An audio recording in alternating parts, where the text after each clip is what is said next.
When discussing the topic with Marxist-Leninists, Maoism is often treated with a sort of annoyed condescension. Maoists are regarded as adventurists, ultra-left deviationists, who ought to be wholeheartedly disregarded and dismissed. However, in order to have an honest critique of Maoism from a Marxist-Leninist point of view, one needs to investigate what Maoists have to say regarding their ideas rather than take these shallow criticisms at face value. Rather than start with Maoism itself, we should look to the emergence of Marxism-Leninism on the world stage. When investigating the origin of Marxism-Leninism, we can note two features. The world of Marxism at the time of Lenin was dominated by the revisionism of the Second International, and the emergence of Marxism-Leninism recaptured and continued the revolutionary legacy of Marxism away from the revisionists which dominated the movement at the time. Marxism-Leninism also built off of Marxism's theoretical foundations with an updated theoretical framework which surpassed the limitations of Marxism. The continuity and rupture of Marxism-Leninism from Marxism is something universally acknowledged by Marxist-Leninists, and nowadays you would be hard-pressed to find an ML who does not recognize this fact. Likewise, you would be hard-pressed to find an ML who does not recognize the necessity of line struggle against the revisionism of Edward Bernstein, Karl Kautsky, and Nikolai Bukharin. Many will decry the revisionism of Khrushchev, and almost everyone recognizes Gorbachev as a revisionist as well. So on a certain level, Marxist-Leninists will acknowledge the necessity of challenging revisionism when it becomes dominant in the proletarian movement. And they will also acknowledge that Marxism can advance to higher stages, such as the emergence of Marxism-Leninism.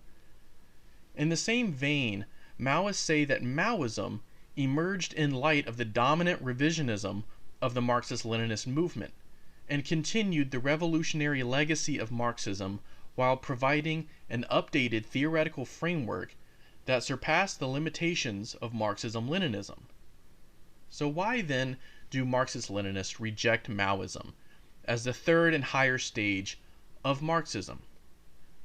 The answer could lie in Campism, the belief that the world is divided into a capitalist and imperialist bloc consisting of the imperial core countries of Western Europe and North America, and their bureaucratic comprador allies, and the socialist anti-imperialist bloc consisting of Russia, China, Iran, Syria, Belarus, Venezuela, Nicaragua, Cuba, Laos, Vietnam, and the DPRK. The error in this assessment is the classification of countries which are advancing the capitalist project as anti-imperialist, such as Russia, Syria, Iran, and Belarus. As Marxists, we understand that imperialism is the highest stage of capitalism, and therefore a country advancing the capitalist project cannot be considered anti-imperialist even if these countries are oppressed by the primary imperialist bloc of the United States, Western Europe, etc. Oppressed countries undergoing and advancing capitalism are merely lesser capitalist countries being oppressed by greater capitalist countries. Countries like Russia, who are imperialist in their own right, are merely a lesser imperialist power in conflict with a greater imperialist power of the United States and NATO. The Marxist position should, therefore, be a principled opposition towards imperialism wherever it manifests, whether it be a greater or lesser imperialism. However, this is not to say that Marxists within the imperial core should abandon their denouncement of U.S. NATO imperialism, but rather clarify their anti-imperialism as steered towards both greater and lesser imperialist powers. Cheering for the victory of a lesser imperialist power's victory over U.S. and NATO imperialism is a revisionist distortion of the anti-imperialist movement. Many of the supposed anti-imperialist countries cheered by Marxist-Leninists are actively attempting to advance their own native capitalism and construct rival imperialist projects. Therefore, a principled Marxist would instead stand for the working classes of these countries, and not for the governments of lesser imperialist or developing capitalist countries. Only by rejecting the capitalist project can a country truly be considered anti-imperialist from a Marxist perspective. The emphasis should be on supporting the working class of countries involved in anti-imperialist conflicts, not the countries themselves. Class against class rather than country against country. This is a line maintained by Lenin in his critique of the revisionist nationalism that dominated the Marxist movement during the First World War. Maoists, especially within the imperial core, who insist on rejecting Campism while maintaining a principled anti-imperialism, are often chastised in the West as Baizuo, a Chinese term roughly meaning white/Western leftist. The term Baizuo is often weaponized to silence principled Marxist critics who rightly renounce revisionism within the movement. The thought of Marxists within the imperial core ought to focus on their own backyard before they even think to criticize other countries' paths to socialism, or their deviations from it.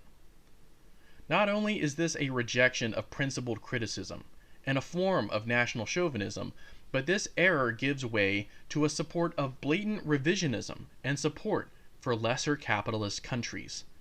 Imagine if Lenin was similarly slandered as the Russian equivalent of a Baizuo for daring to criticize the Second International.